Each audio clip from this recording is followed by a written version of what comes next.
Zoom out, way out. Right now, the planet doesn't feel calm. It doesn't feel balanced.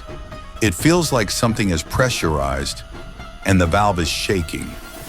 Europe is bleeding slowly through a war that was never supposed to happen again. Ukraine didn't just redraw borders, it shattered assumptions. In Asia, Taiwan sits like a matchstick between two gasoline cans, and everyone's pretending the sparks aren't flying. The Middle East, still burning around the very arteries that power modern civilization. And up north, the Arctic is melting so fast that places once ignored are now being circled. Not by tourists, but by strategy teams. Greenland used to be empty, now it's valuable. And when land becomes valuable, history tells us one thing: someone always comes knocking. Meanwhile, in the Americas, countries like Venezuela remind us that powerful nations never truly stopped rearranging other people's homes. They just changed the language they use to justify it.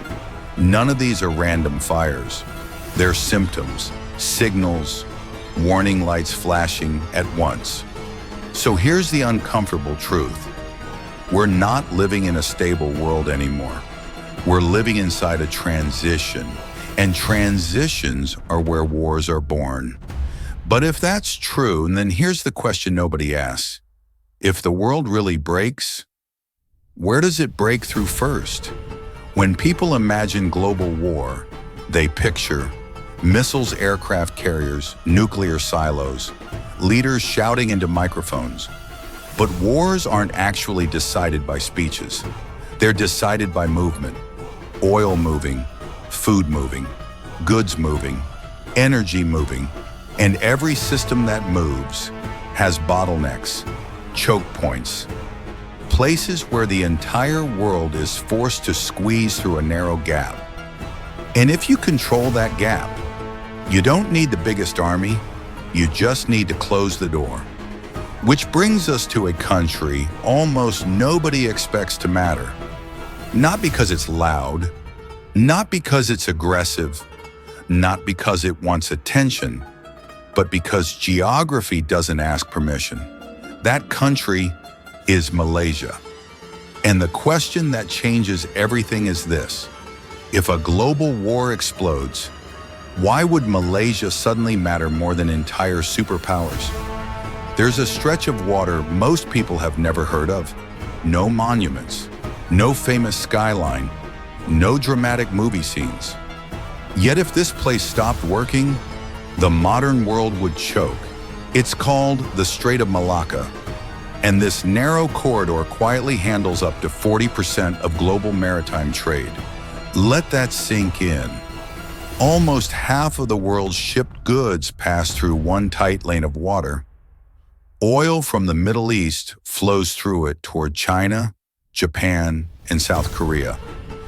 Manufactured goods flow back toward Europe and the United States. In peacetime, this happens invisibly. In wartime, this becomes the most dangerous place on Earth. If shipping here slows, energy prices spike, food chains fracture, factories stall, insurance collapses, ports clog, economies panic. This isn't a route, it's a global artery. And Malaysia doesn't just sit near it, Malaysia sits on it. So the real question becomes, when the world fights over survival, can a country sitting on the main artery ever stay neutral? Malaysia doesn't need aircraft carriers. It doesn't need nukes. It doesn't need to threaten anyone. Its power is already locked in because it straddles the exact route that connects.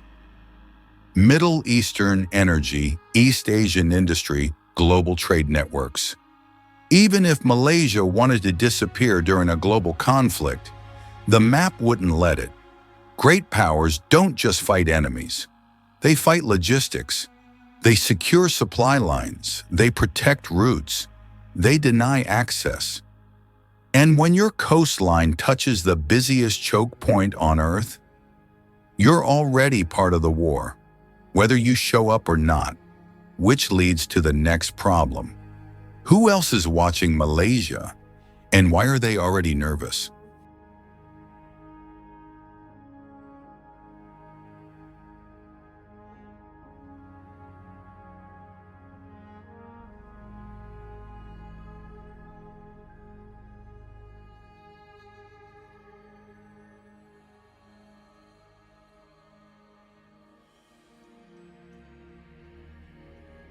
Zoom out again. Now you see a triangle forming. China depends heavily on this strait for energy. Disrupt it, and its economy suffocates. The United States and its allies depend on keeping it open and keeping any single power from owning it. India relies on these waters too, for trade and fuel. Three giants, one corridor, and Malaysia sitting dead center.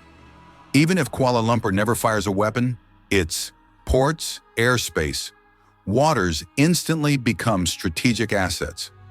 This is a cruel irony of global war. You don't have to ask for relevance. Relevance finds you. Which brings us to the most unstable piece of this puzzle. What happens when this tension spills into the South China Sea? The South China Sea is not loud, it's tense. Claims overlap, ships shadow each other, jets test reactions. Malaysia isn't alone here. China, Vietnam, the Philippines, Brunei, all tangled together. China has built islands, runways, military infrastructure.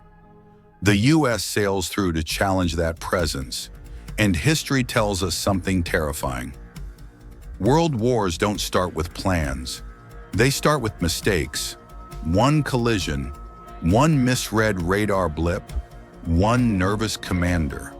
And if that spark ignites, Malaysia isn't watching from afar. Its borders are right there. Its shipping lanes are right there. Its economy feels the shock immediately. So now the question becomes unavoidable. If fighting never reaches Malaysian soil, could Malaysia still be one of the biggest victims? Here's the part nobody prepares you for. For Malaysia, a global war wouldn't look like explosions. It would look like rising fuel prices, empty shelves, expensive imports, vanishing tourism, frozen investments, job losses, trade slows, travel collapses, confidence evaporates. World war doesn't knock politely, it leaks into daily life, slowly, quietly, painfully. And suddenly the question isn't who's winning, it's how long can normal life survive when the system breaks? Most people think wars are decided where the fighting happens. Tanks on streets, jets in the sky, explosions on the news. But that's not how modern wars are actually won. Modern wars are won far away from the battlefield. They're won where fuel moves, where food ships pass, where supply chains either flow or collapse. And that's where Malaysia comes in. Battlefield countries absorb the damage, but choke point countries decide how long the war can last. Malaysia isn't important because it would fight the war. Malaysia is important because the war would have to pass through it. A battlefield nation can lose a city and still keep fighting. But if a choke point is disrupted, entire economies start to suffocate. The Strait of Malacca, right next to Malaysia, carries up to 40% of global maritime trade. That includes oil from the Middle East, goods for China, Japan, and South Korea, manufactured products heading to Europe and the US. If that narrow stretch of water slows down or shuts down, fuel prices explode, factories stall, food gets expensive, insurance collapses. No battlefield needs to be captured for that to happen. That's why Malaysia matters more than countries where bullets are flying. In World War I and II, territory mattered most. In today's world, systems matter more than soil, supply chains, energy routes, financial flows. Malaysia sits inside one of the most important systems on Earth.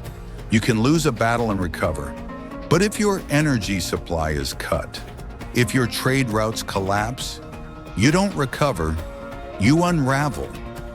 That's why global powers obsess over Malaysia's neighborhood, even if Malaysia never fires a single shot. Malaysia doesn't need to dominate anyone. It doesn't need massive armies. Its power is passive, but devastating.